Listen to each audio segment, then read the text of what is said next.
So if you looked at it, you'll notice the first 5 questions are on like basically the curve sketching, the mins maxes, but there's a variety of different pieces for them. So you're not looking for everything for every one of them. There's 2 questions on finding limits. Both those use L'Hopital's rule. And then there's 3 optimization problems at the end. So the test will be same setup. First 5 questions, I might change the numbers. I might change what you're looking for in certain ones, but I hit pretty much all the different types of problems that you're going to find in the first 5 anyway. So, and the optimization problems will be just a variety or variation of the ones that are there. So, all right, let's go over the questions. So find the minimum and maximum values for this function. So how do we find minimum and maximum values of a function?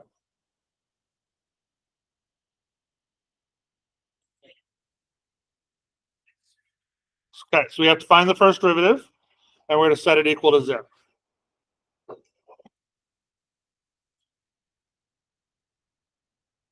So y is 2x to the 4th.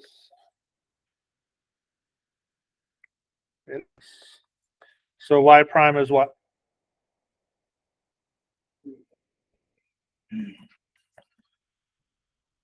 Okay. So now we're going to set that equal to 0.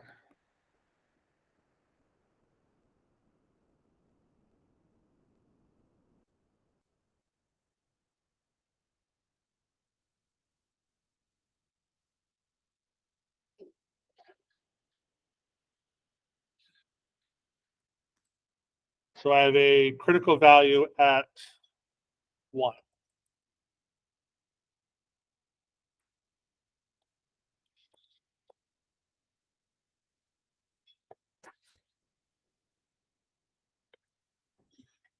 So I have 1 critical value here. So how do we determine if that is a minimum or a maximum?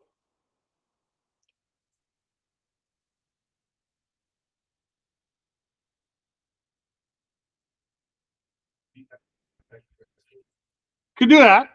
So you can either take the second derivative and find out if it's concave up, concave down, or we can just figure out if it's increasing or decreasing into that point. So remember, it's got to increase into it, decrease out of it for a maximum. So if it goes up and then down, it's a max. If it's going down and then up, it's a min. So either way we look at it, so we can look at this one. If x is 1, so if I plug in something less than that, if I plug in 0, what do I get? So if x equals 0, y prime is -8. So that means it's going down. If x is 2, is y prime positive or negative? It's going to be positive, so that means it's going up. So it's going down and then up. So it's going to be a minimum. Okay. That's one way to do it. You could have taken the second derivative. So the second derivative is 24x. If you plugged in 1 to that, you got 24, which is positive. So that means it's concave up. Oh, it would be. Doesn't make a difference in this problem, though. So it's concave up, which means we have a minimum at that point. So it just depends on which way you feel more comfortable doing it. Yes. It's a positive because I just didn't calculate it. I knew it was going to be positive, which is, and all we actually care about is if it's going to be positive or negative. Because if it's positive, it's going up. If it's negative, it's going down. If I plugged in 2, we get 64 minus 8 is 56. So technically, this is positive 56, which is going. Plugged in 1. Oh, sorry. Yes, this was when I plugged in 2. Yes, you're right. That was 2. That was 0. Because it was on either side of the 1.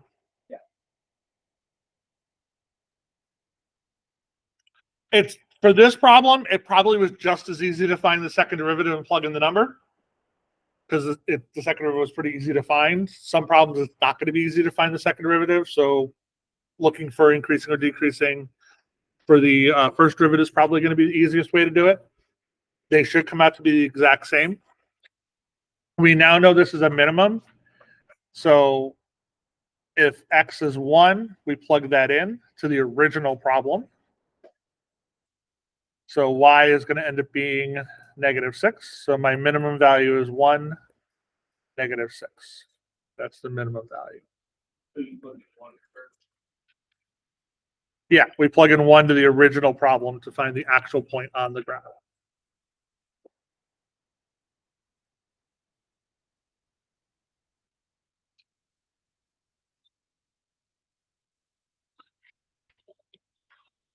The original problem? Right, because we're looking for where it actually, because that's what we were looking at originally graphing was that original function. So we want the minimum value of the original function, not the domain or anything else like that. We're using the derivatives to find where that appears. Because if you plug 1 into the domain, you're going to get 0. I mean, not the domain, the first derivative, you get 0.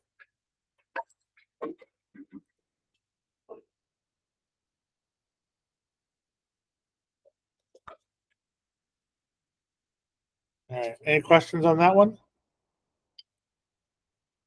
All right, next one. Find any domain restrictions and any asymptotes.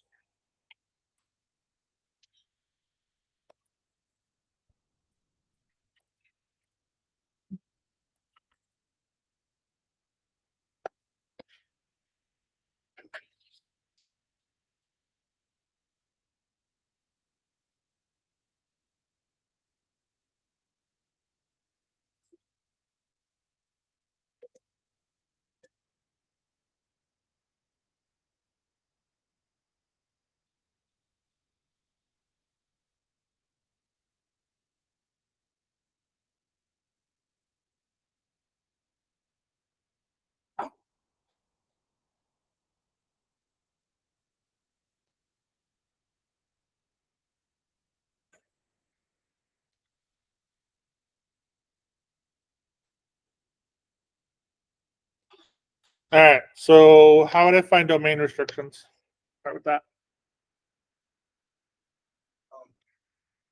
Can't be less than 0. Why can't x be less than 0?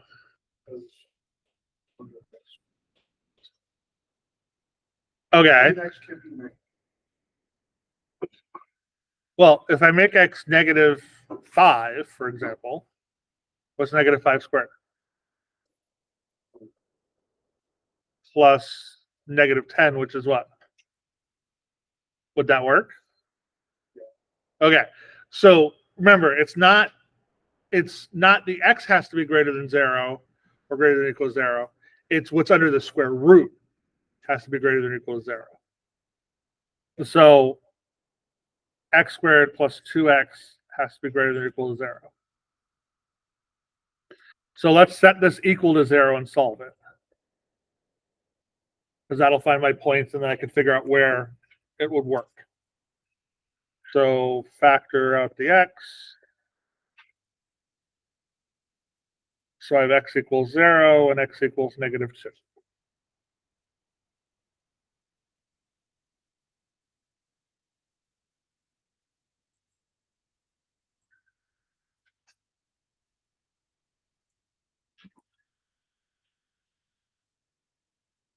All right. So if I look at a quick number line here, we want to figure out where this is going to work and where it's not going to work. Pick a point over here. We already checked -5. I know that one works. So we know -5 works. So I know I'm going to shade over here somewhere. So I know I'm shading over here. What about -1? If I plug -1 in, is that going to be greater than 0? No. because -1 would be 1 plus -2, which is -1. So that won't work. If I plug in 1, will that work? Yeah. So I know from here out here will work.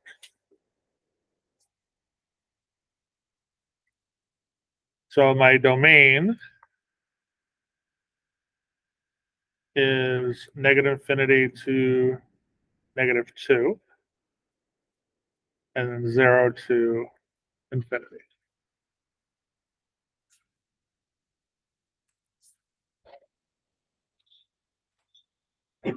Two has a bracket, and it equals 0. Right, because the square root can't equal 0. That's fine. You forget the union sign, which you have points for that. No, as long as you have them both.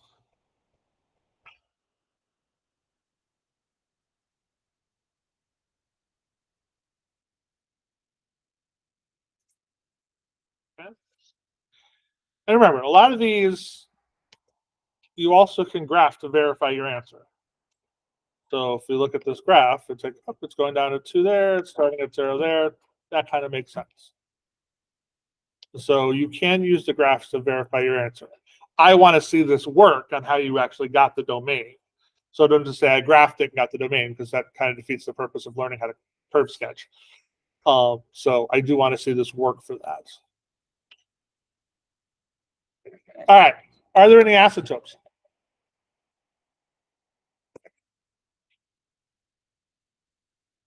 So is there any vertical asymptotes? So vertical asymptote would be where the problem goes to negative infinity or positive infinity, those type of things. Yeah, because it actually will equal -2, it equals 0 and 0. Those both work. So it's not like they're shooting off to infinity or anything else like that. So there's no vertical asymptotes. Is there any horizontal asymptotes?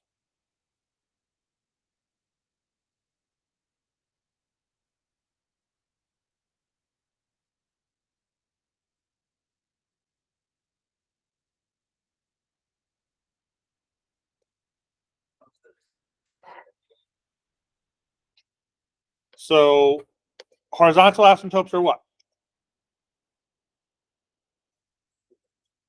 Where the limit as x goes to infinity goes to infinity, correct? Or goes to a value. So if we look at this, we're looking at the limit as x goes to infinity of x squared plus 2x minus x. Does that go to anything? If you plug in infinity to this, what are you going to get?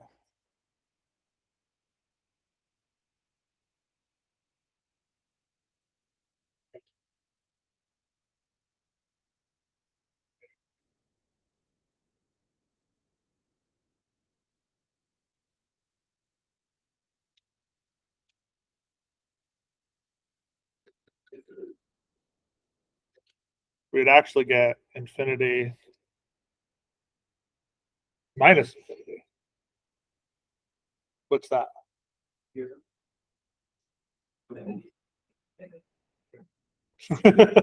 Remember, that's one of those indeterminate forms, right? So since it's an indeterminate form, we have to do something with L'Hopital's rule, right?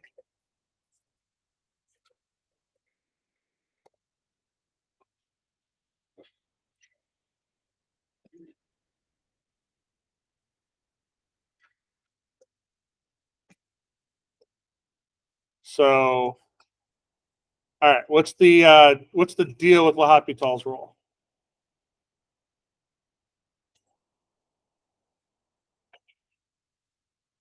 Doesn't it only work for fractions? It does only work for fractions. All right, so we've got to somehow make this the fraction.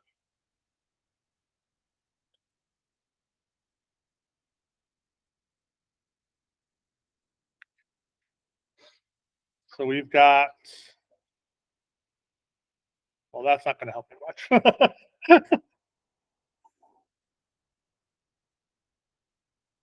So if f of x is the square root of x squared plus 2x minus x, we have to do something to that that doesn't change the problem, right? What can we do with, when you see square roots, what do you typically, what's the algebraic thing that you would think of with square roots? If we're going to change it to a derivative, we could change it to a power of 1/2, but that's still not going to make it a fraction. If I had 3 over the square root of 2, what would you want to do that? You'd want to rationalize it, right? So you're going to multiply the top and the bottom by the square root of 2. Okay. Can we do the opposite to this? Basically put it down the bottom. So what would we multiply that by to get rid of the square root? Almost. The conjugate. We'll multiply by its conjugate pair. So we're going to multiply by, hey, you know what? Sometimes guessing is fine. It was an educated guess. If I multiply the top by something, I have to also do the bottom by the exact same thing.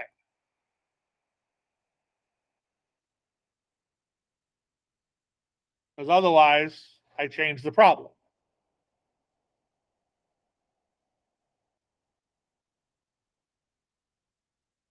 So I know my bottom is the square root of x squared plus 2x plus x. What's the top going to be?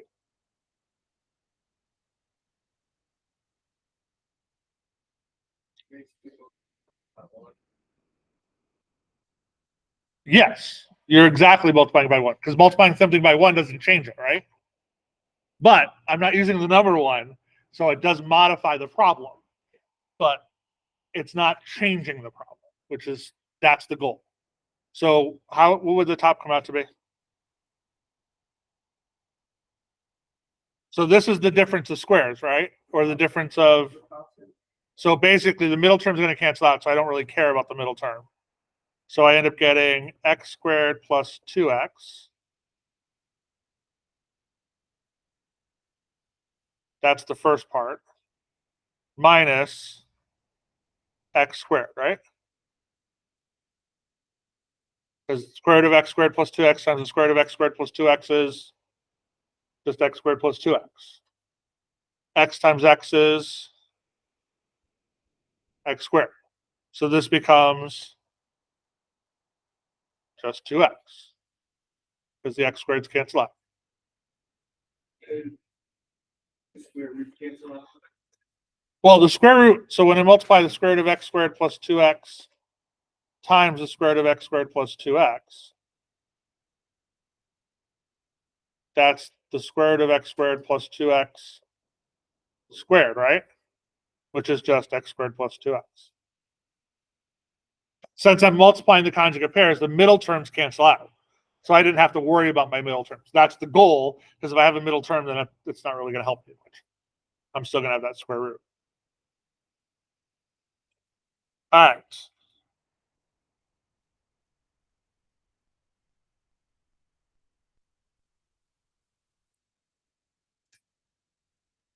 What do we want to try now?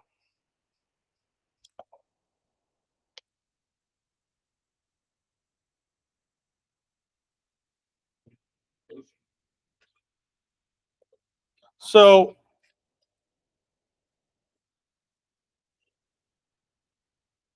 okay.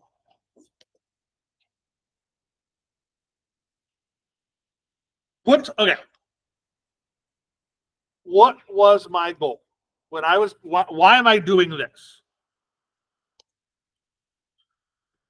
Well, because this comes out to be indeterminate, right?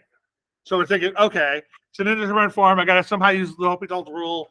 I somehow got to get it to be negative, or somehow get it to be a fraction. So I now have it as a fraction. We now have it as a fraction. The goal of this was still to find the limit, right? As it goes to infinity, correct? Okay. So if I look at this, can I do the limit of this? Remember, always try to do that. before you have to go through and do all this extra stuff, like try the limit again. Maybe we've changed the problem slightly, right? It's still the same problem, but we've modified the way it looks using algebra. Maybe the limit will work now. I'm no longer going to have infinity minus infinity. Maybe there's something else I can do with this that I don't have to necessarily do L'Hopital's rule. Not that it's going to be drastically difficult to do it, but sometimes you don't have to. All right, so if I plug in infinity into the x's, it's still going to get infinity over infinity, right? Okay. But what's one of the tricks that we have to being able to find limits? You said it's the right or the left. I could. What was the very first way I showed you how to find limits? Nope. Dividing things, right?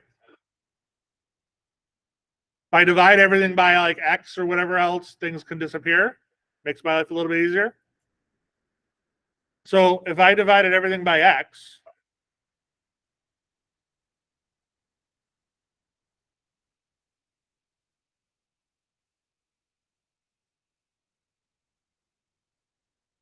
this ends up being over x squared plus 2x over x squared because it's inside the square root. So I got to bring it in. So I end up having 2 on the top, right? Over the square root of 1 plus 2 over x plus 1. The 2 over x goes to what? 0.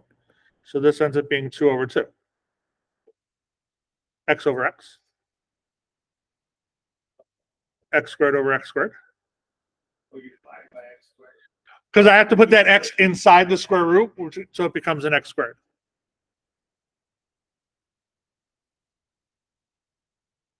So 2 over 2, so the limit as x goes to infinity is 1. Why would that work? At the beginning, it was just x squared plus. 2x minus x. Yeah. I would have had to divide and multiply by x. Because remember, you can't basically multiply a problem by anything other than 1. So if I just divided it by x, I've changed the problem. By having it as a fraction, I can divide the top and the bottom by x, therefore dividing by 1 and not changing the problem. But I need a top and a bottom. So we didn't end up needing to do L'Hopital's rule for that to get my answer, which is nice.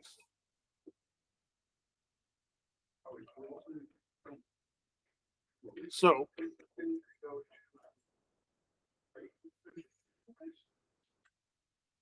no, actually it's not. Because if you look at the graph, Oh, yeah. this is where the graph will help you. If you look at the graph, this side looks like it might be going to something. This side does not. Because, so the question is why? If you plugged in negative infinity to this is going to end up being a positive square root, right? So if you plug in negative infinity, this is going to go to infinity. You plug in negative infinity here, you have infinity plus infinity, which is not an indeterminate factor that goes to infinity. So the regular infinity didn't work. Oh, so because there's the minus x outside. Right. That goes to infinity because we have infinity plus infinity. Yeah. So it doesn't, and that's not an indeterminate factor. Infinity plus infinity goes to infinity. That's fine. The reason why infinity negative minus infinity that we don't know is because one of those might go faster than the other one. And that's where we're not sure on what's happening. So, okay. All right. So we have 1 We have a horizontal asymptote for this one of y equals what? That's the horizontal. That's the only asymptote we have for this. Oh, sorry.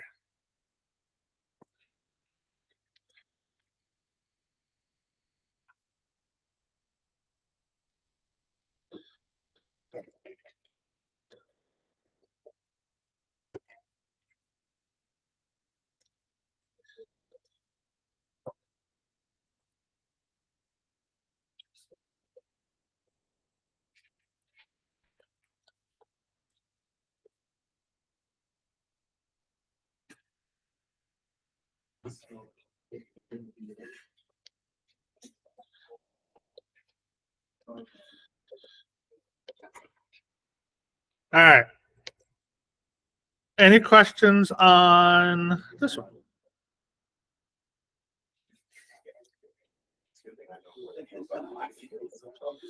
All right. Next one.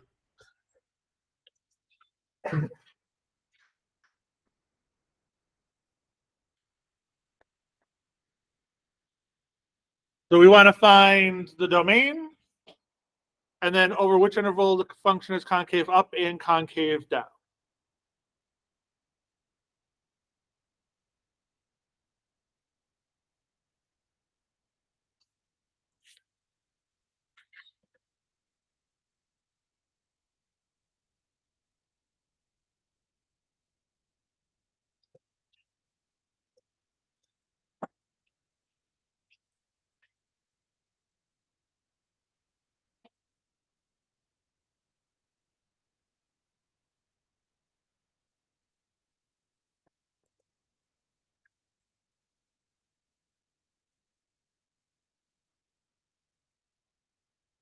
All right.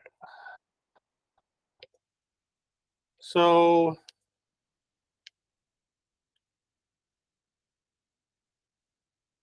this problem.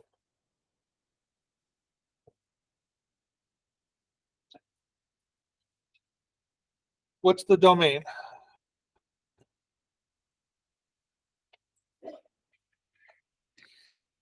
Y1 to infinity.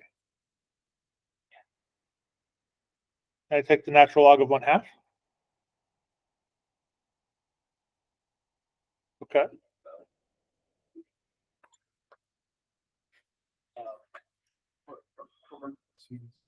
Right. We can't include the 0. So you were right. We can't include the 0, but we can include the numbers between 0 and 1. So the domain for this one is 0 to infinity. And not including 0 because ln of 0 does not exist. And honestly, this one, there's nothing really like that's just one you have to remember that natural logs have a domain restriction. You can't be negative. It goes to 0 is the lowest it goes to. All right. So the next thing we want to find out is over which interval is the function concave up and over which interval is the concave down. So to find that, I need to do what? Well, to find concavity, I need my what? I need my second derivative. So yes, I have to find my first derivative to find my second derivative, but my goal is the second derivative. All right, so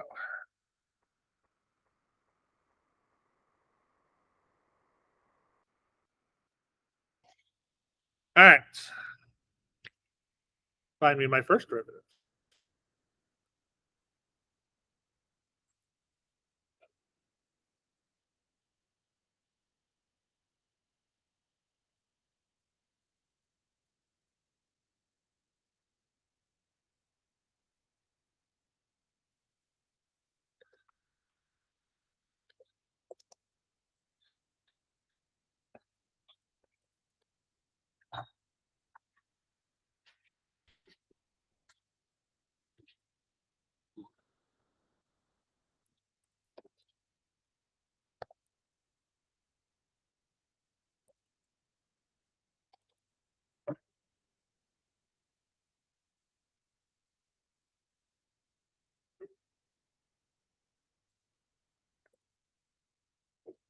How do I find the derivative of this?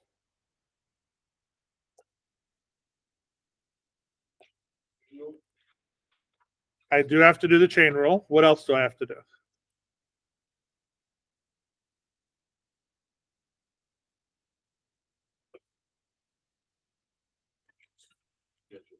I also have to do the product rule.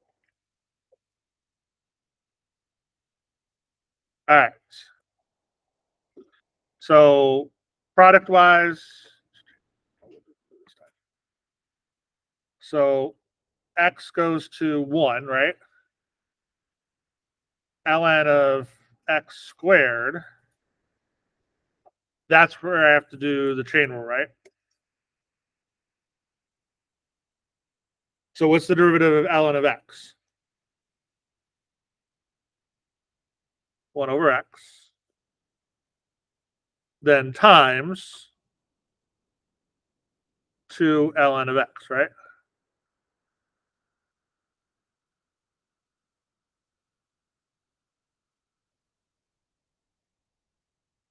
Yes?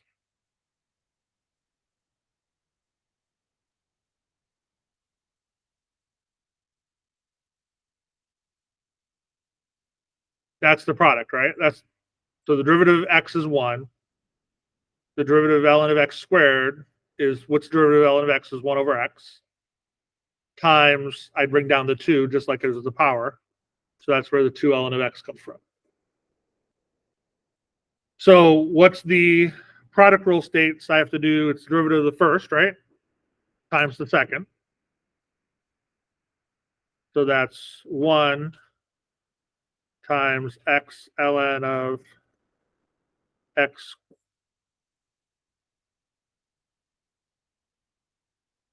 x x squared. Move this down a little bit.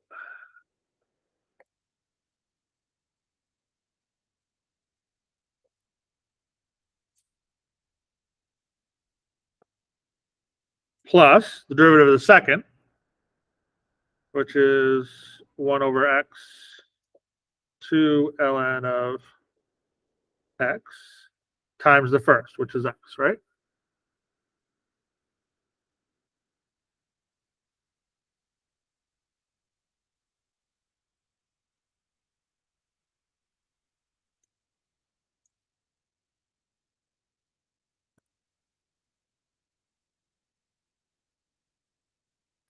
In the first set. Terms of y to x. Oh, you're right. There shouldn't have been an x. Good catch. I was looking back at the original problem where I don't know why. All right, so what do we got?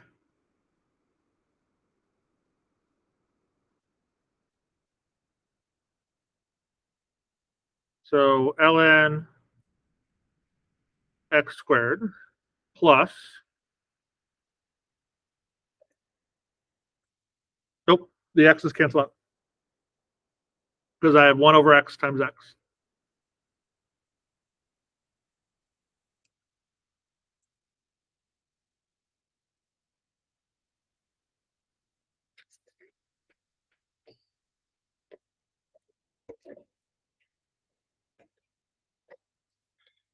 All right, there's my first derivative.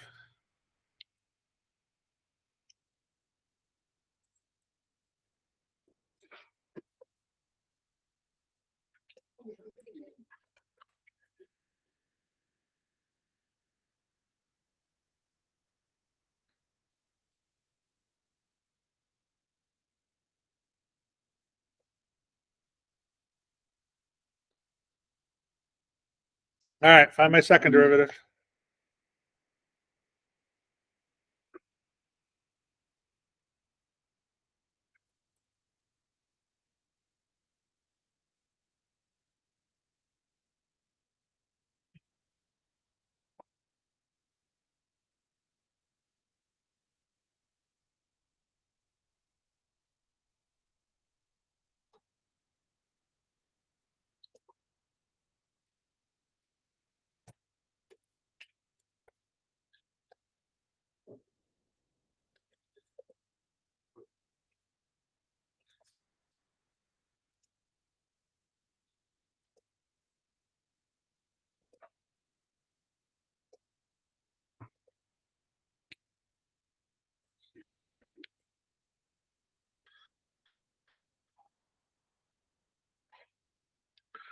Nice thing is now we don't have to do the product rule.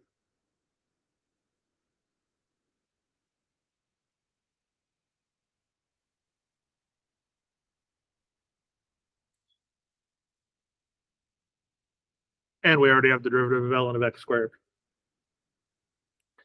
So that's 2 ln x over x. And what's the derivative of ln of x? 1 over x, that's 2 over x. So I have 2 ln of x plus 2 over x.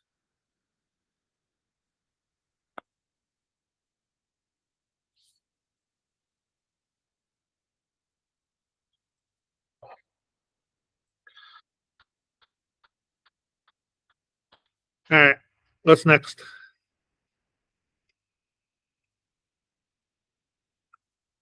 In the end, you always have to go back to what the question was asking you, right? Well, it's like we're going down. We got a whole bunch of stuff done. What was the question asking us? Concave up, concave down, right? So I need to find my inflection point now, which means where my second derivative was equal to 0.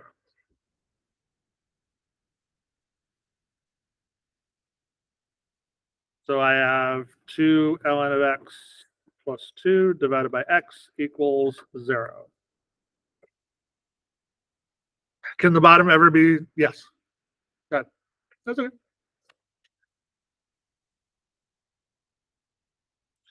So this came from, I already did the derivative of ln of x squared. That was that, right? So because it's just a summation, I can just do the derivative of each piece. So that's that. And then the derivative of ln of x is 1 over x. So that's how I got the 2 over x.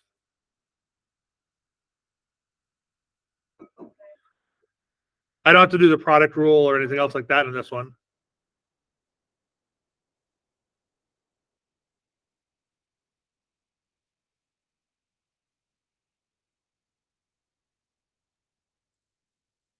All right. Can my denominator ever be 0? No, we already know that from my original problem, right? So I'm not gonna have 0 over 0. So really, I just have to worry about the top, because that's always going to be bigger than 1. So I have ln of x equals -2. Oh, sorry, not -2. -1.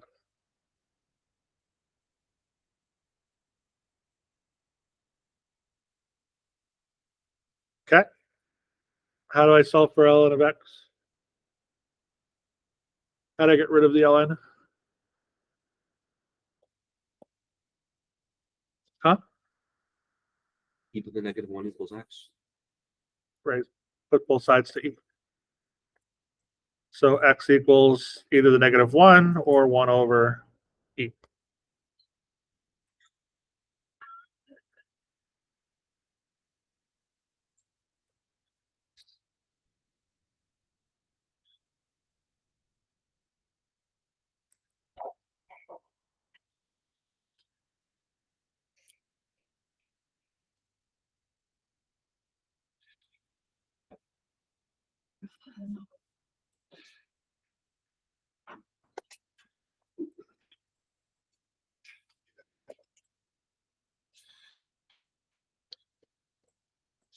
All right. So now we know our inflection point's 1 over e, right? So I need to find a number less than that, greater than that, to figure out if it's positive or negative, correct?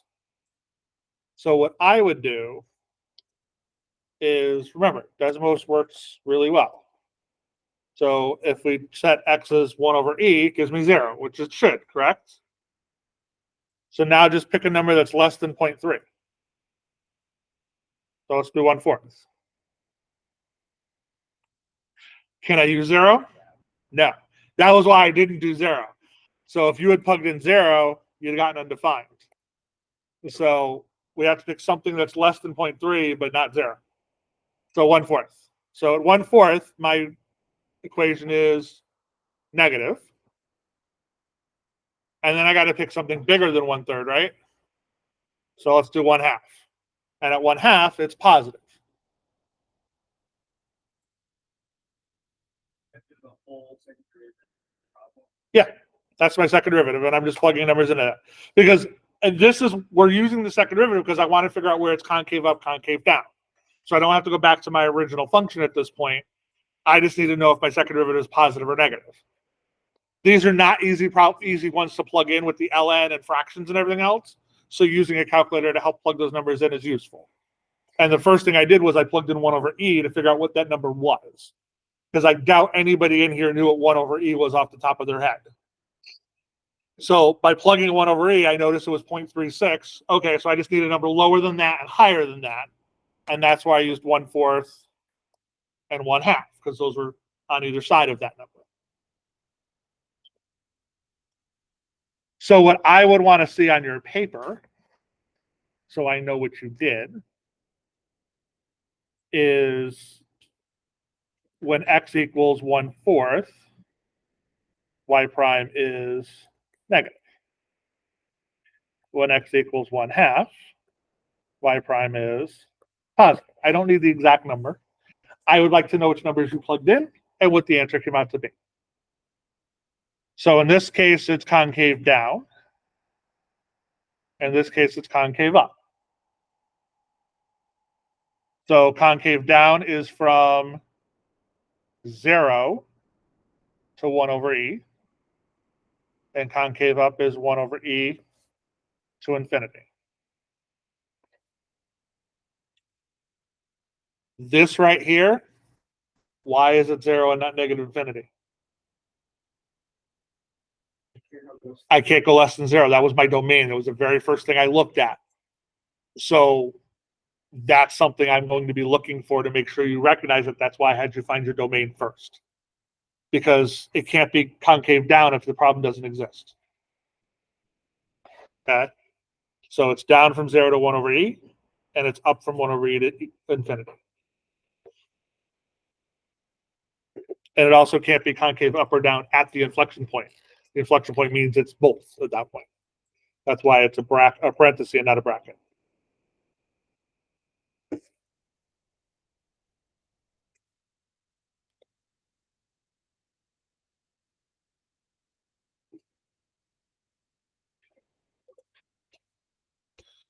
All right, questions on this one? Next.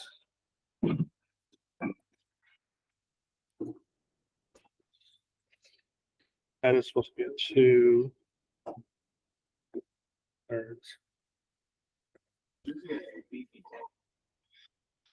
Because there's lots of little things to remember. You still have to do your derivatives. You still have to figure those things out. So, all right, find the intervals that this is increasing or decreasing. So what am I looking at in this problem? 2/3. 2/3.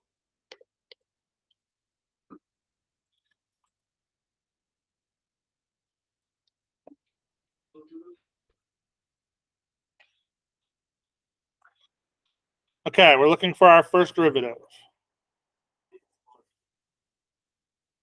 Correct. So find my first derivative and then determine where it's increasing and decreasing.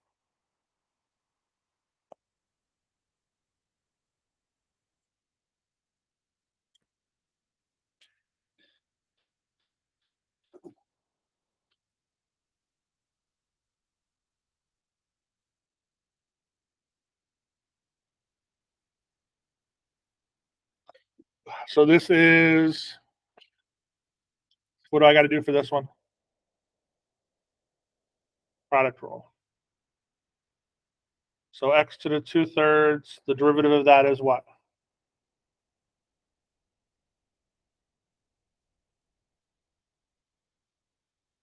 Right, so the negative 1/3.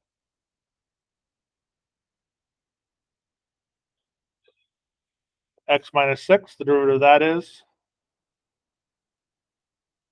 It's just 1.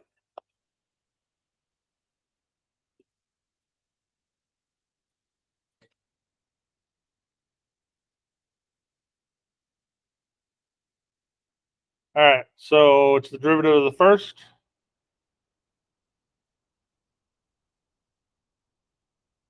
times the second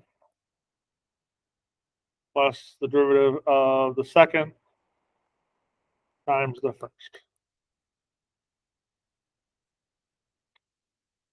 So let's clean this up a little bit. So 2 over 3 cube root of x.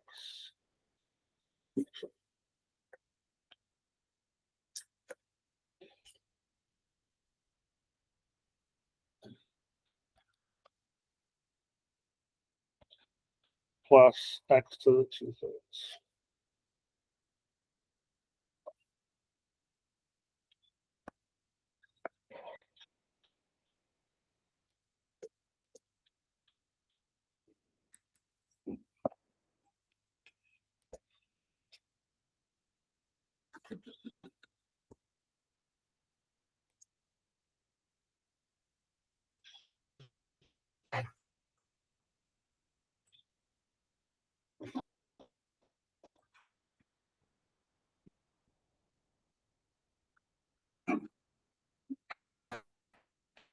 All right. So now what I got to do?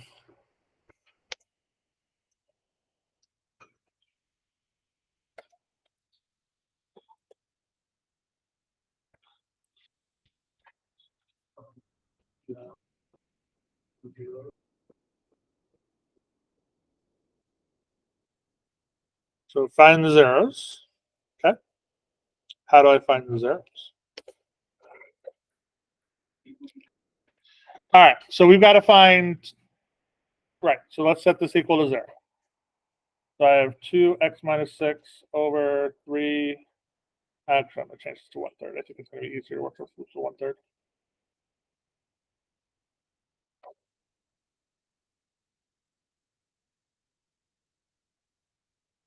So how can we get rid of my denominator? Because that's annoying. Multiply everything by the denominator, right? So 2x minus 6, 3x to the 1/3 times x to the 2/3 is just x, right?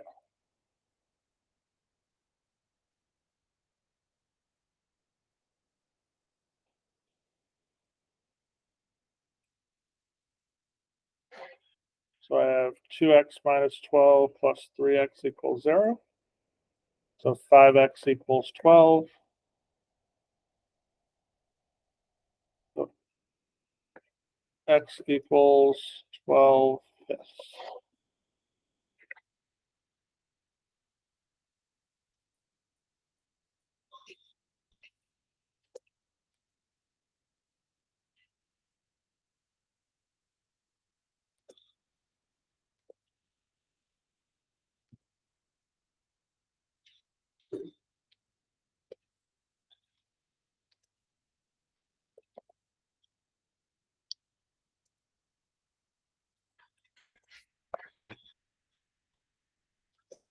All right. Do I have any other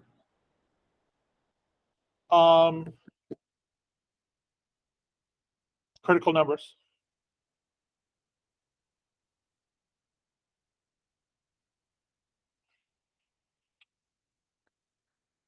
Oh, 0. Why? Right. Remember, there's two types of critical numbers, where it equals 0 and where it's undefined. In this case, 12 over 5 is the equal 0, but I also have x cannot equal 0 because that would be in the denominator. So I have two critical numbers.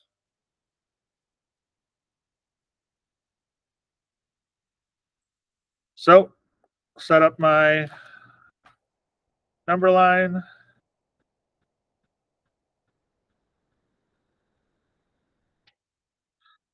And we're going to pick numbers in each section and determine if it's increasing and decreasing.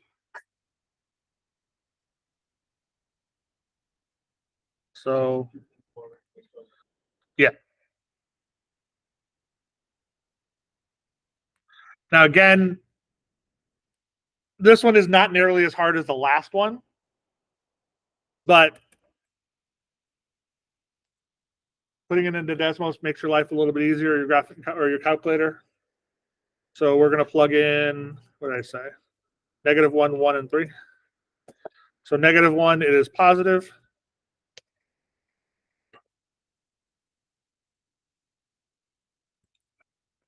At 1, it is negative.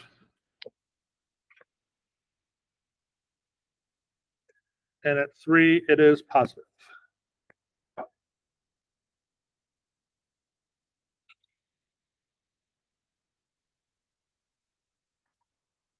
So it is increasing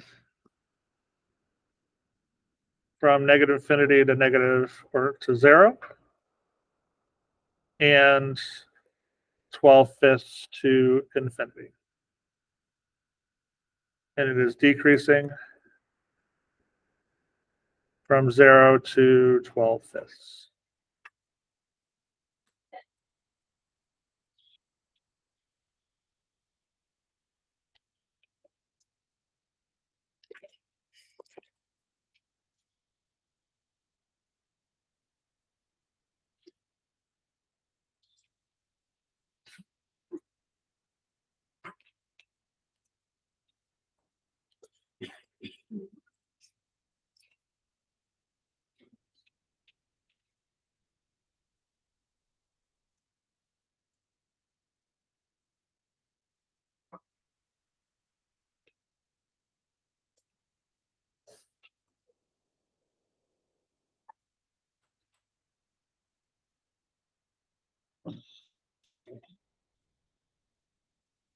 Any questions on this one? I know, it's a lot. Not gonna lie.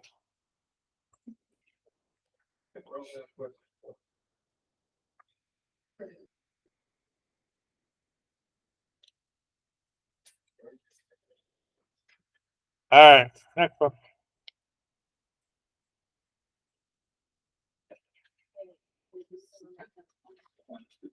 All right, find the point of inflection for this one.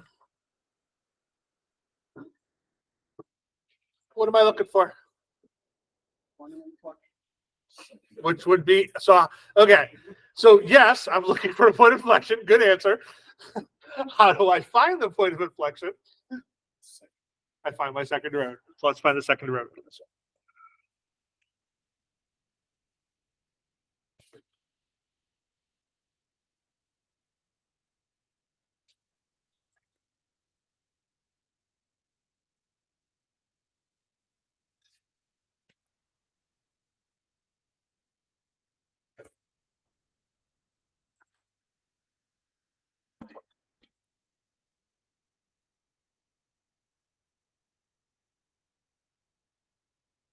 Is there a word problem? The optimization problems are the word problems.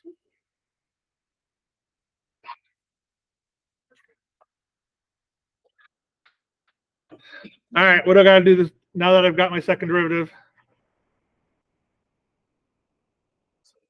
Yep, set it to 0. So x equals 1.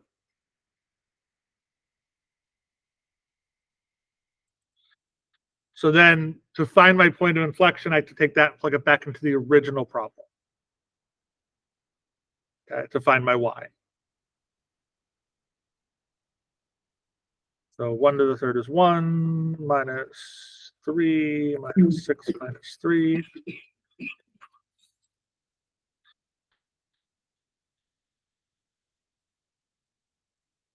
So my point of inflection is 1, negative 11.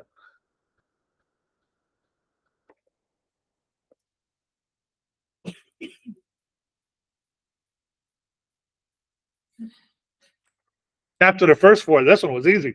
I got that one. Everybody's like 10 points. Got it. I'm good.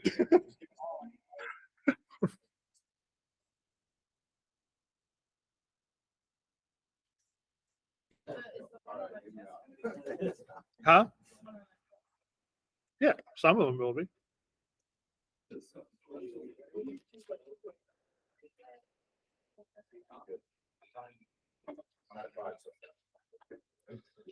You should have gotten the first one too.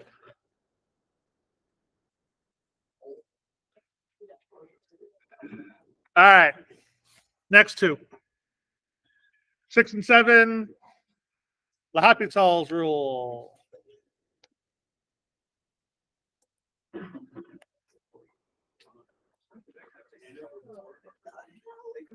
Huh?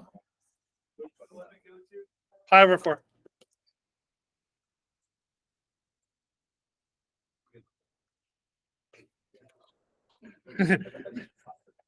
Very good. Always plug in the plate first. We are starting to learn. Doesn't work in this one, by the way. But again, very good.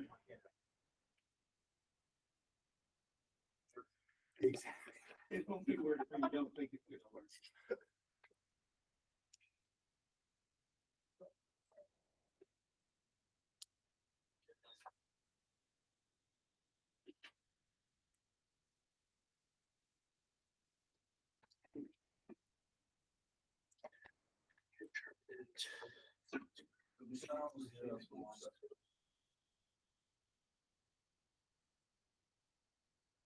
So when we get to the word problems, we're probably gonna say exact, probably just different numbers. Probably. I'll probably just change the number or so on.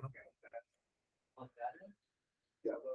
right. If you plug in pi over 4, tangent of pi over 4 is 1. 1 minus 1 is 0, so it doesn't work. And the top cosine of pi over 4 and sine of pi over 4 are the exact same value, so this ends up being 0 over 0. Now,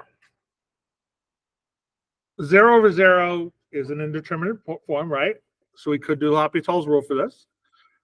0 over 0 also typically means something can be factored out. Okay. If they both come up to be 0, you probably can cancel something out of this. So you actually can do this one by simplifying the trig functions. I don't know which one's easier. It just depends on how good you are with your trig functions as compared to L'Hopital's rule. But either way will work for this one. What is L'Hopital's rule state?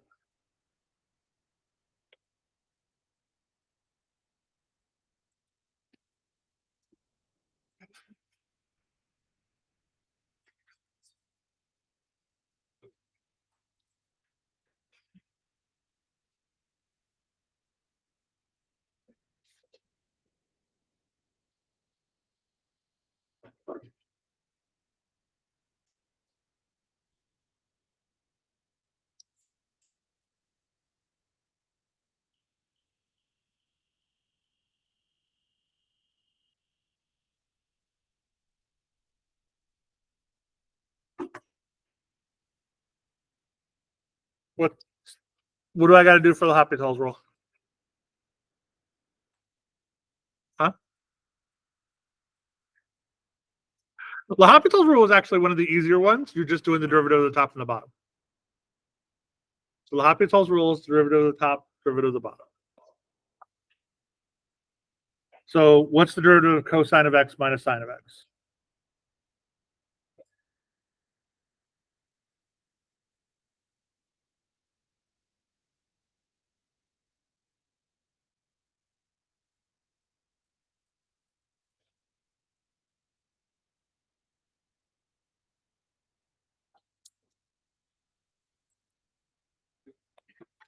And then the derivative of tangent of x minus 1 is just secant squared x.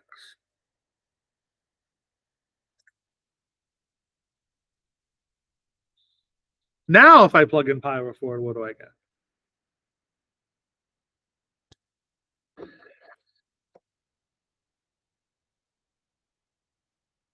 So sine of pi over 4 is square root of 2 over 2.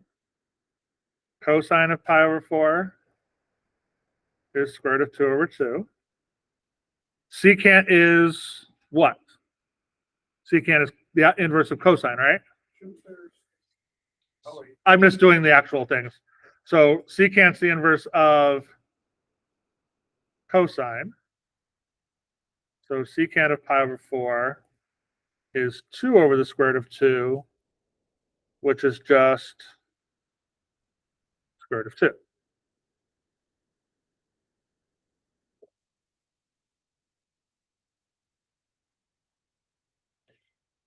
So find those first. Now we can plug in. So I have negative square root of 2 over 2 minus square root of 2 over 2 over square root of 2 squared.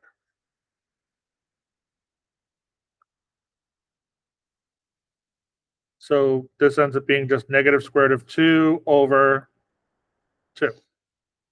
And that's my answer.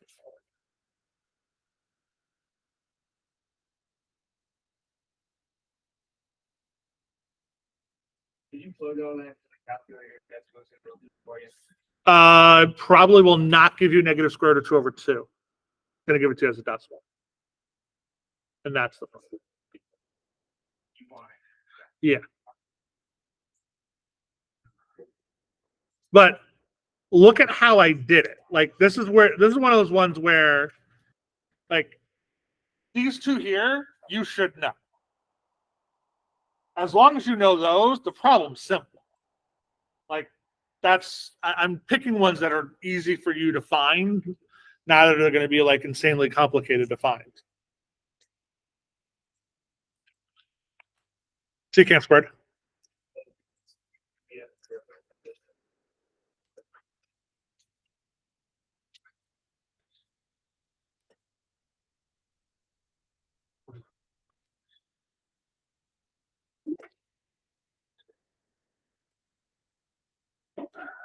Oh.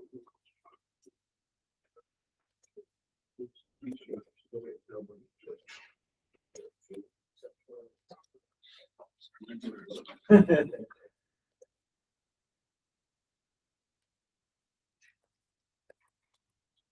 the final answer. Yep.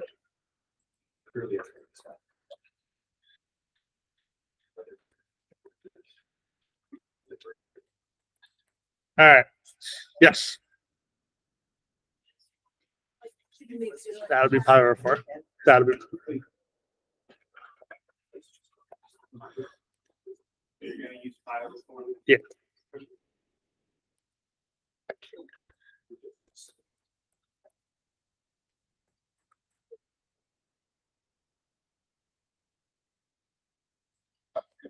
All right. Next one.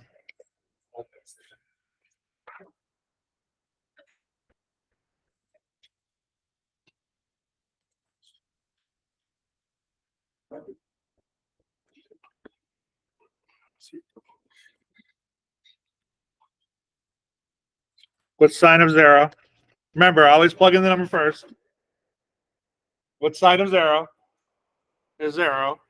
If you plug 1 into the bottom, you get 0. So indeterminate form, use L'Hopital's. So find me the derivative of the top, derivative of the bottom.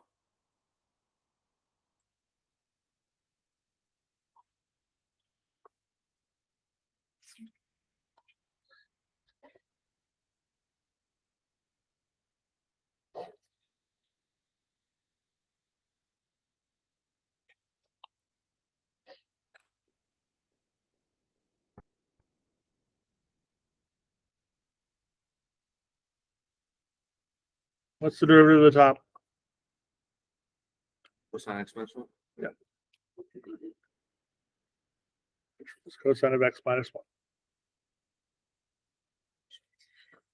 Now plug in 1 again. What's cosine of 0? Plug 1 into the bottom, you get. That's my answer.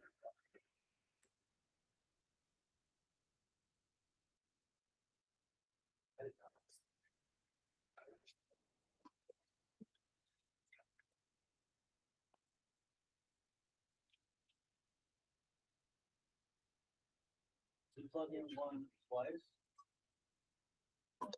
You always plug in at the beginning just to see if it'll work. Okay? Because as we've learned, Mr. Baker likes to throw things in there that'll work and make you do a lot more work when you don't have to. So you always try that first. That's why we plugged in 1 at the beginning to see if it'll work. It didn't. So we need to do a L'Hopital's rule. And then you plug 1 in again because you did the L'Hopital's rule, you've changed it slightly. to see if it'll work again.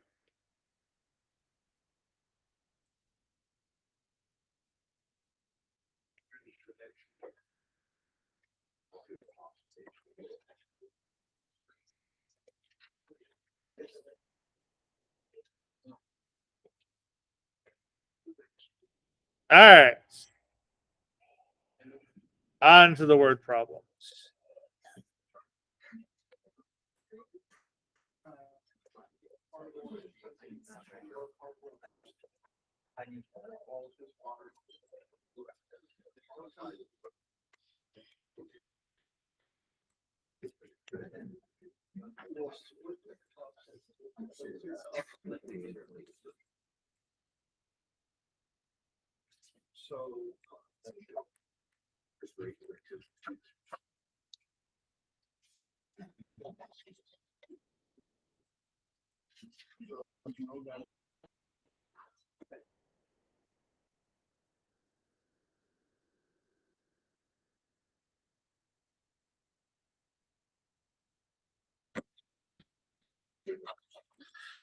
All right. What's the first thing we should always do when we have a word problem? Draw a little picture so you know what the heck you're looking at.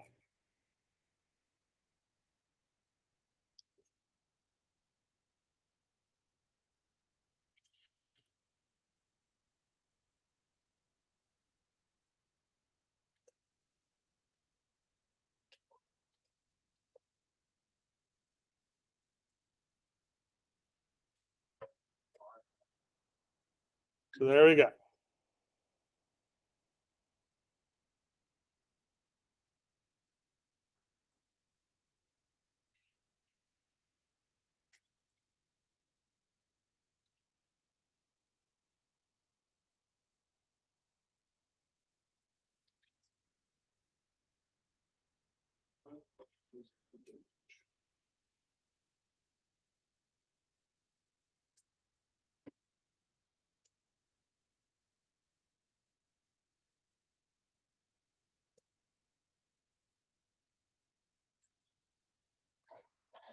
All right. So we're wanting to. We can't spend any more than $7,000, right? We want to maximize the amount of area. So let's find our equation for cost. So how much is it going to cost me to make this fence?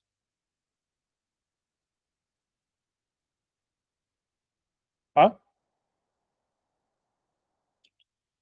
Well, yeah, $7,000. But what's the? We have to figure out the fence. We have to use the X's and Y's in here. $20 for every foot of X. It's $10 for every foot of X. Well, yeah, but have that price. Do we?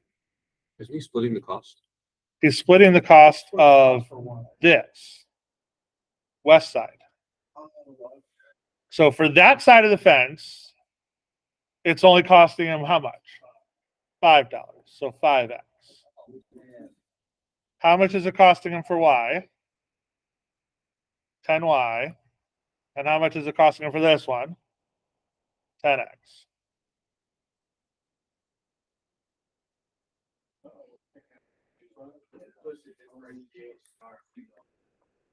Equals 15X plus 10Y.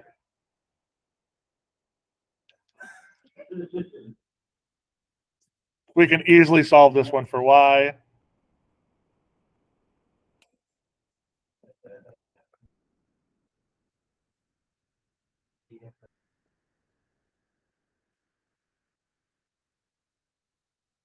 Okay, so we have it out in terms of Y. Not my answer, but we're getting there.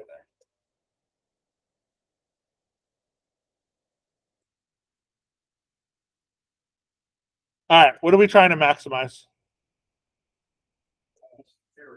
We're trying to maximize the area. Well, yes, for the cost, right? I want to be able to figure out, in essence, you're going to spend the $7,000 because you're going to have to max out that. So what is the dimensions that I'm going to make that was going to spend me the $7,000? It's going to give me the maximum amount of area for my animals. I think this one would be animals. All right, so I need to find area now, right? How do I find the area of a rectangle? Right, it's just x times y. So in this case, it's x times 700 minus 3 over 2x. I just simplified that down a little bit. 15 divided by 10. I wanted to get rid of the big numbers. So that's my area.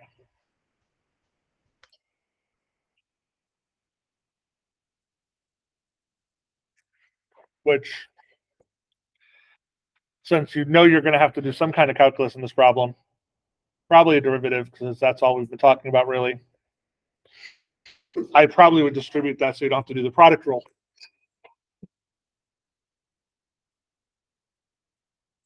All right, so we're looking for maximum, right? So what do I got to find? Do I need my second derivative for my maximum? I can. The second derivative will definitely help me find out if it's a maximum or a minimum, but I really need my first derivative, right? The first derivative is going to tell me if I have a maximum or a minimum. So, or I mean, going to give me that value. So a prime is what? The derivative of that.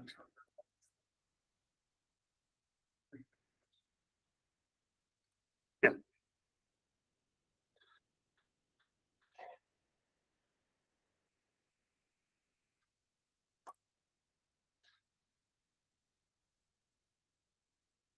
So we're going to set this equal to. So I have 3x equals 700. So x equals 700 over 3.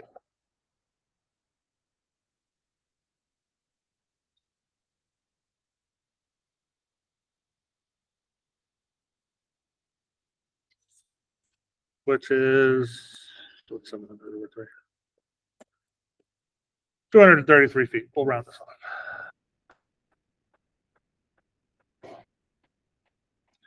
All right, so x is going to be 233 feet.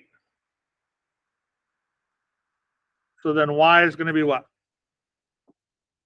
We just plug that back into my y equation.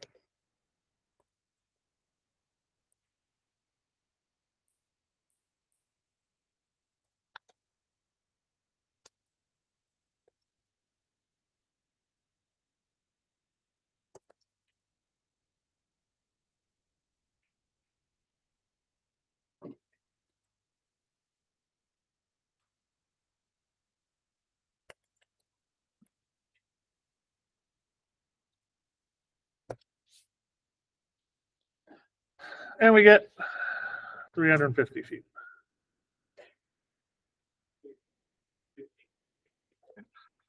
If you're going to plug it into the calculator, use that. Use the 700 over 3. Because remember, we rounded. So if you use that, then you're going to do plugging in there. Use the actual value, and you'll get exactly 350.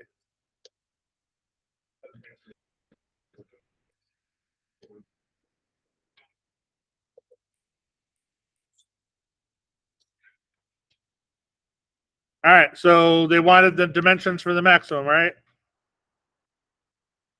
So x will be 233 feet, and y will be 350 feet. That's the biggest area that I can make.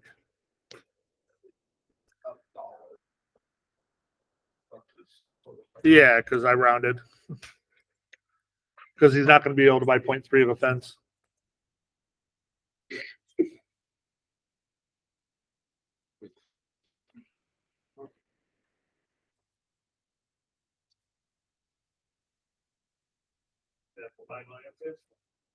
Yep.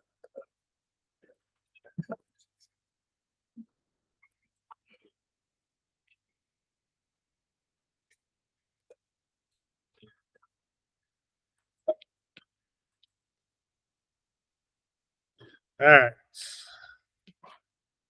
Next one.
All right, so what do we got?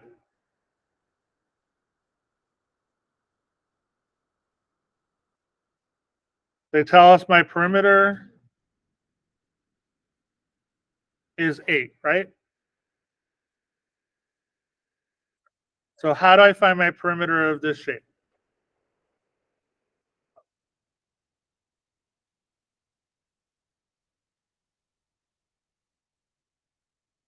So we know that the bottom's X.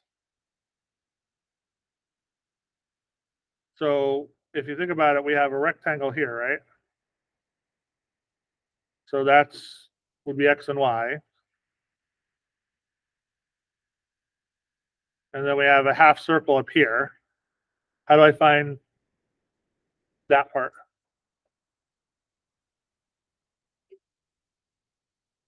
Well, we know the diameter of the circle, semicircle is the same as. Right, so that's X. So my radius would be, actually, do I need my radius? No, I don't even need my radius because I'm looking for perimeter, right? Yeah, so what's the circumference of a semicircle? What's the circumference of a circle? Pi, 2 pi r, which is so 2 times radius, which is what? Diameter. So it's just diameter times pi. And I want half of that, right? So the circumference is x pi over 2.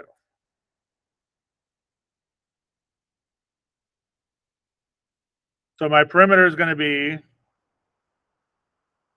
x plus 2y plus pi over 2 x.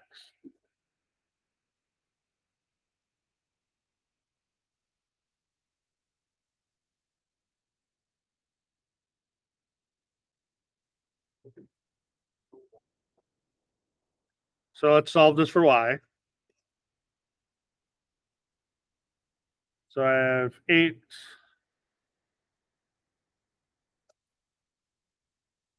minus x minus pi over 2x equals 2. Y. Divide everything by 2. So 4, actually, let's put the x's together. Oh, not really. All right, we'll leave them apart because it's actually going to be harder to put them together.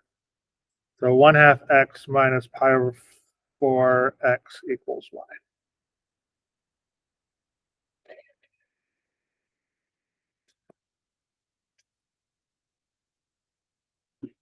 And we want the greatest amount of light.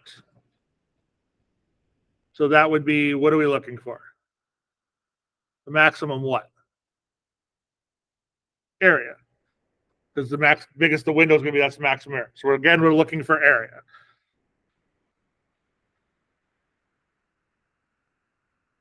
All right, so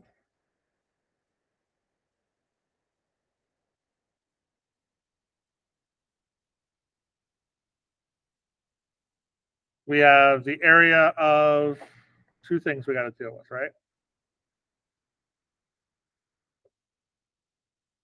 So the area of the rectangle is just x times y, correct? Yes? What's the area of the semicircle? What's the area of a circle? Pi r squared.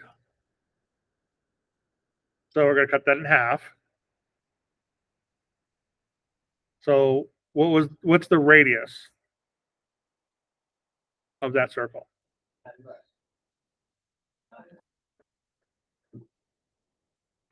The diameter is x. So the radius is right. So x over 2 squared.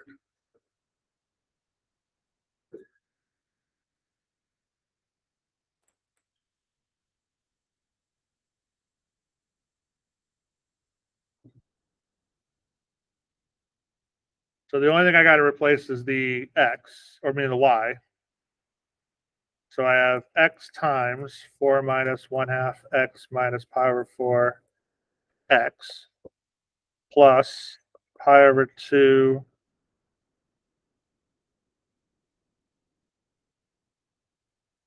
times 1/4, so pi over 8 x squared.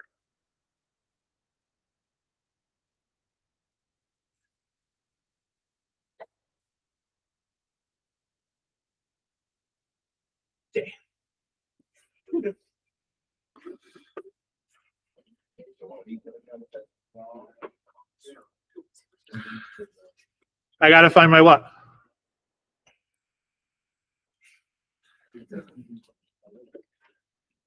What do I got to find for my maximum? Yeah. Well, I just replaced this with the y. So that's x times y. There's the rectangle. And this right here, hold on, colors. It's 1/2 times pi times 1/4 times x squared, which is pi over 8 x squared. So what do I got to find of the area? First derivative. So let's make this nice to find my first derivative of. Let's get rid of the multiplication so I don't have to deal with that.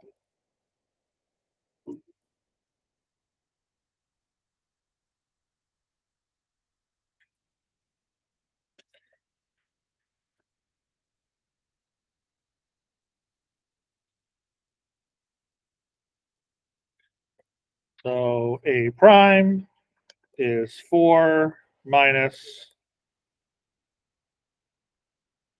x minus pi over 2x plus pi over 4x.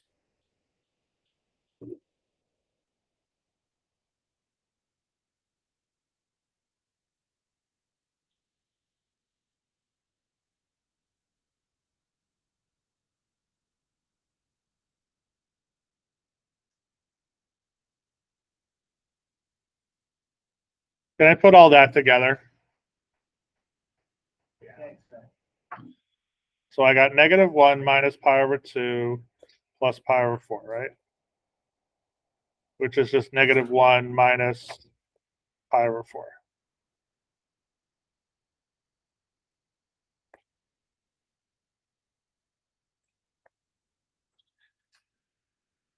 So we're setting this equal to what? So 0 equals 4.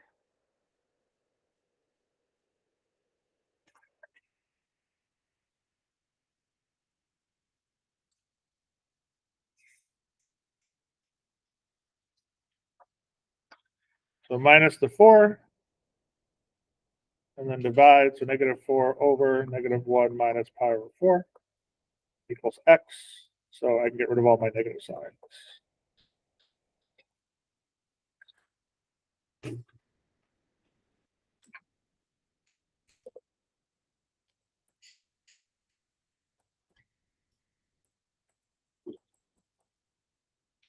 So that comes out to be approximately 2.2.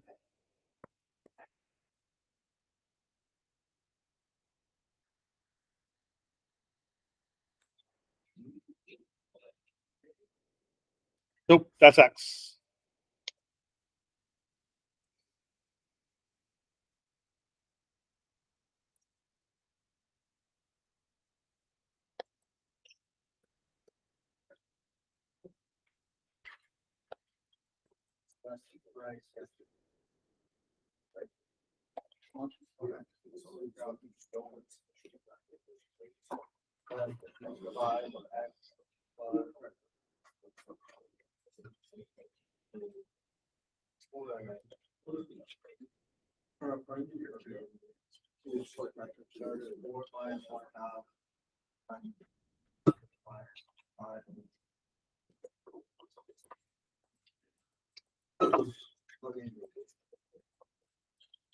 And we get 1.2 when we plug back in for y.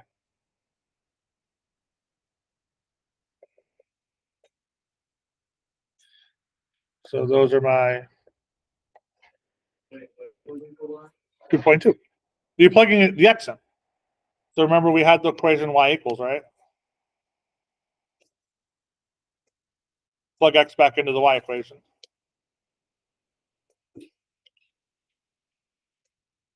Question, Yes. Professor. Where's the -4 come from?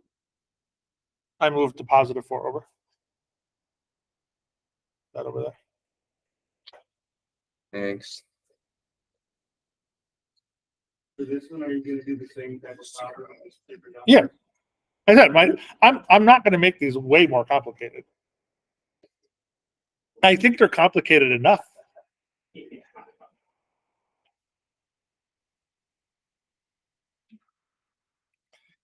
And remember, know your work.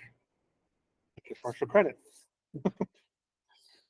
So if you make a mistake somewhere, you're not going to lose all your points. Show your work.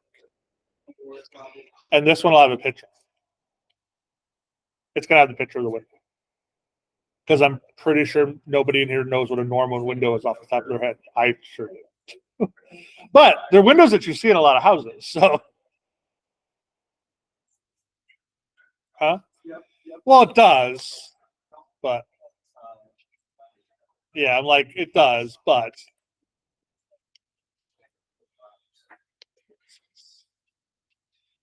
all right, last one.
So this is, and I'll probably put the picture on there too for this one so you can get a general idea. There you go. That's what you're looking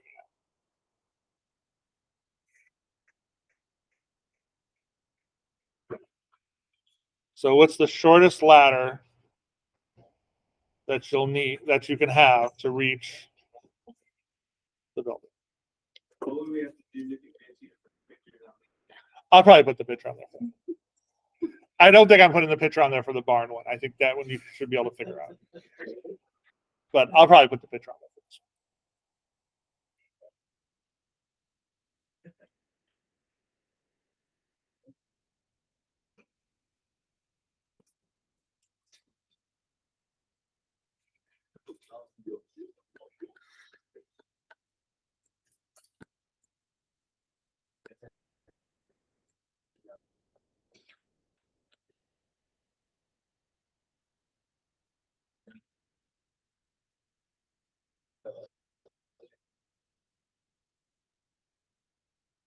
All right. So what do you have when you do set this up?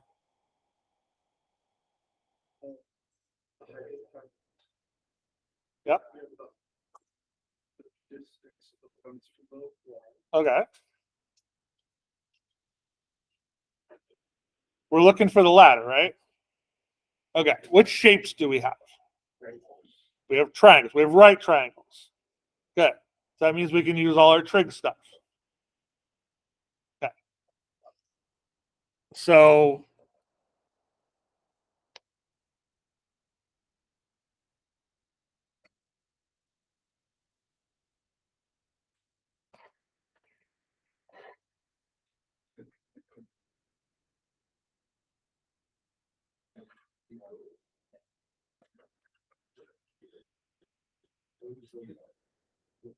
how would I find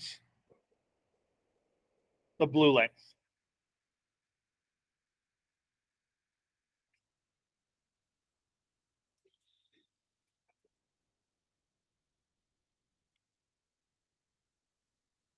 So I have my hypotenuse, right? And my opposite. What's opposite and hypotenuse? So sine of theta would be 8 over L, correct?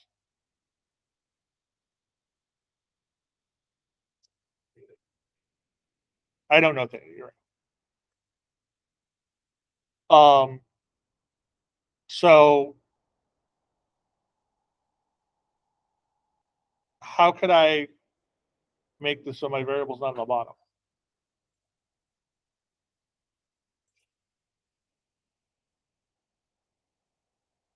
What's the reciprocal of sine? No, that's the inverse of it, Cosecant. cosecant.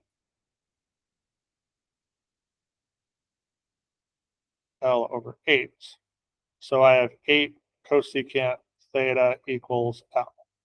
So this right here is 8 cosecant theta.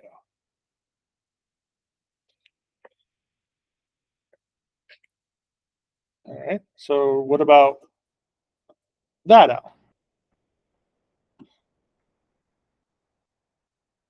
I now have my what for the 4?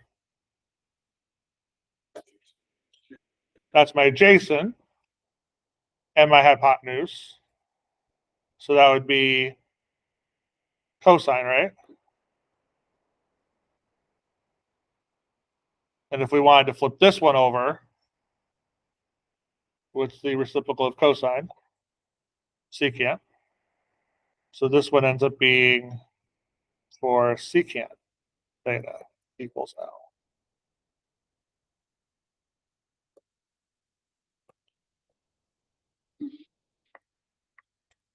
So L equals 4 secant theta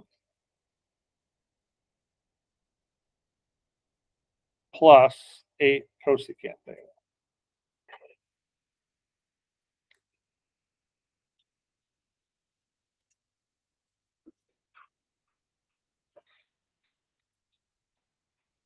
Oh, yeah. I wrote that.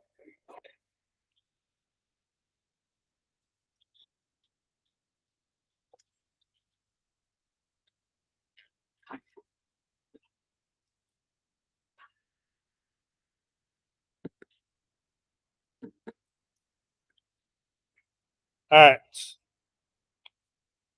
So how am I going to maximize this or minimize this? Actually, this one's the minimum.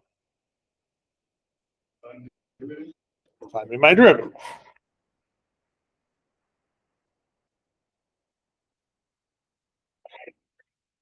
So what's the derivative of secant theta?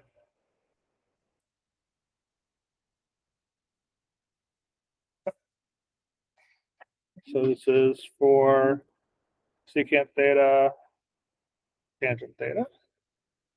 And what's the derivative of cosecant theta?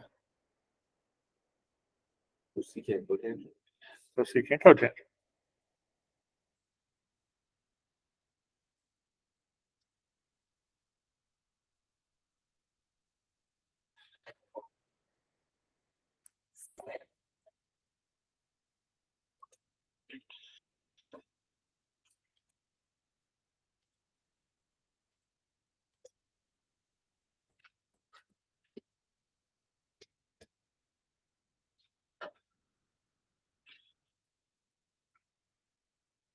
All right, so what do I gotta do next?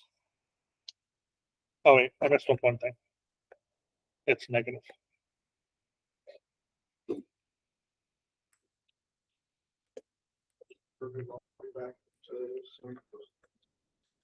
Well, like I said, what I gotta do for my derivative?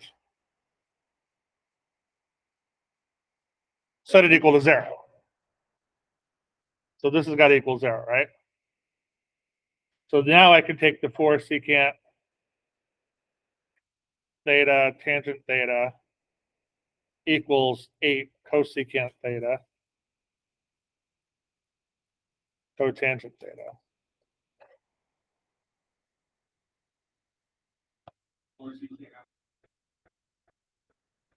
No, the derivative of 8 cosecant theta is negative, or the derivative of cosecant theta is negative cosecant theta cotangent theta.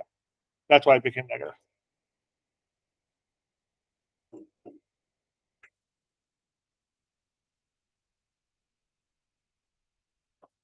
Yes.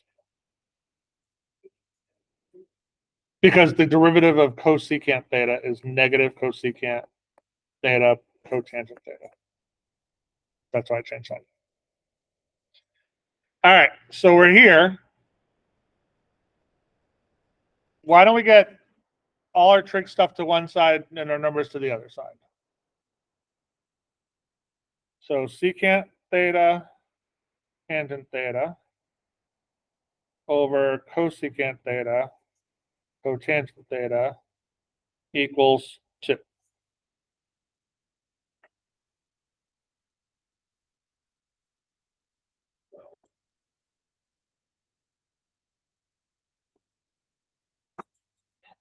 Cotangent theta is really, if cotangent theta is in the bottom, that really is the same as tangent theta on the top, right?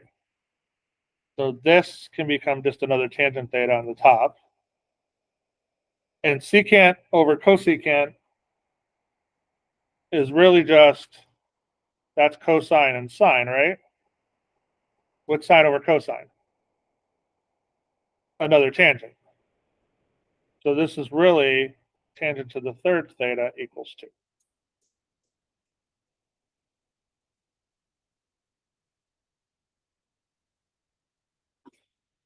You're gonna give us the frequency.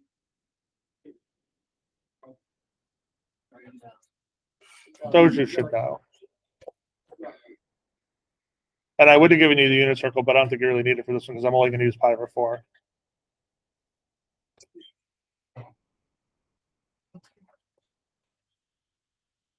All right.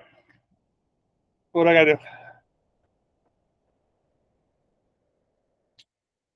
I have to find theta, right? So tangent of theta equals the cubed root of 2. So that means the arctangent of the cubed root of 2 is theta.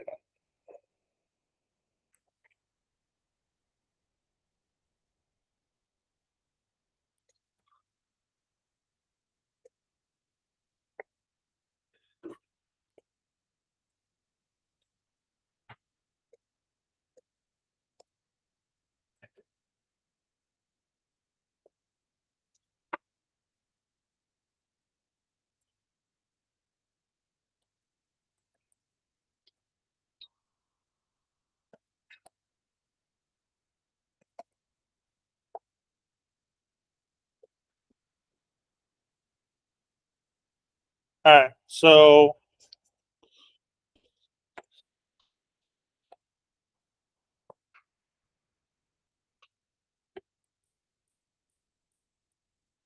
at this point, we need to find L, right?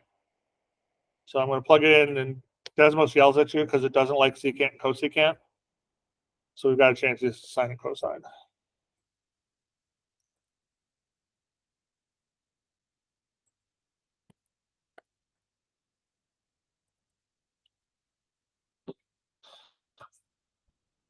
So the length of the ladder is 16.6 or 17 feet because you're not going to get a ladder 16.6 feet.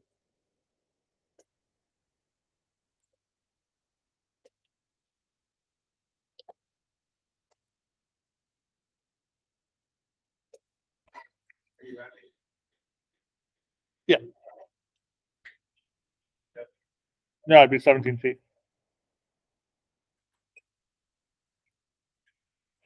Because you're not going to get a 16.7 foot ladder. Just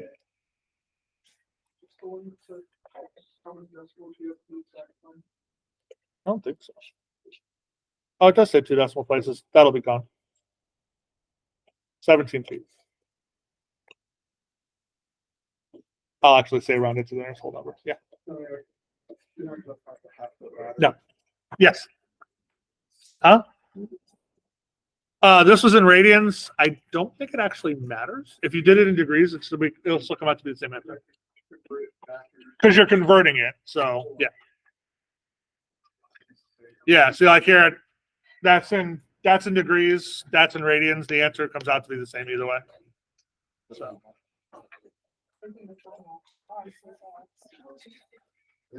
all right. Yes. Sure.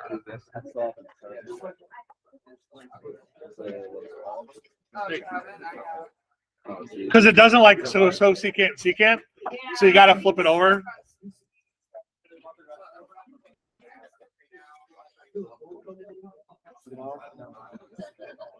Not that bad. Thank you.